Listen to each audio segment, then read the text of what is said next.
ഞായറാഴ്ചയൊക്കെ ആയിട്ട് നല്ല സുഖമായിട്ട് കിടന്നുറങ്ങാമെന്ന് വിചാരിക്കുമ്പോഴത്തേക്കുമാണ് ഈ ഒരു വീട് പണി കറക്റ്റ് 7:30 8 മണി ആയപ്പോഴത്തേക്കും തുടങ്ങിയത്.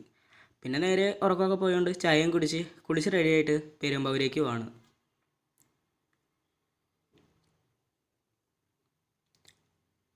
ഇത് എൻ്റെ ആൻറ്റിയുടെ വീടാണ്. ആൻറ്റിയുടെ വീട് പെരുമ്പാവൂരാണ്. അവിടെ ചെന്നതും ഒരു പൂച്ച. ഞാൻ എവിടെ ചെന്നാലും അവിടെ ഒരു പൂച്ച ഉണ്ടാവും. പിന്നെ കുറച്ച് നേരം പൂച്ചേനെയൊക്കെ കളിപ്പിച്ച് ബൈക്ക് എടുത്ത് പുറത്തേക്ക് ഇറങ്ങി.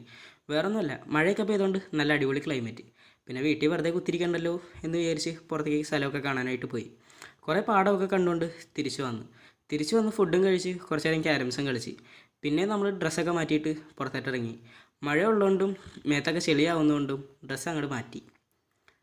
അങ്ങനെ നേരെ പോയത് ഈ ഒരു കുളത്തിൻ്റെ സൈഡിലേക്കാണ്. നല്ല അടിപൊളി കുളമായിരുന്നു. പക്ഷെ ഇപ്പോൾ കാശിന് കൊള്ളൂല. ഇനി മഴക്കാലമൊക്കെ കഴിഞ്ഞിട്ട് വേണം കുളം സെറ്റാക്കി എടുക്കാൻ എന്നാണ് ഇവൻ പറഞ്ഞത്. പിന്നെ അവിടെ നിന്ന് കുറേ പാടമൊക്കെ കണ്ട് നേരെ തിരിച്ച് ഒരു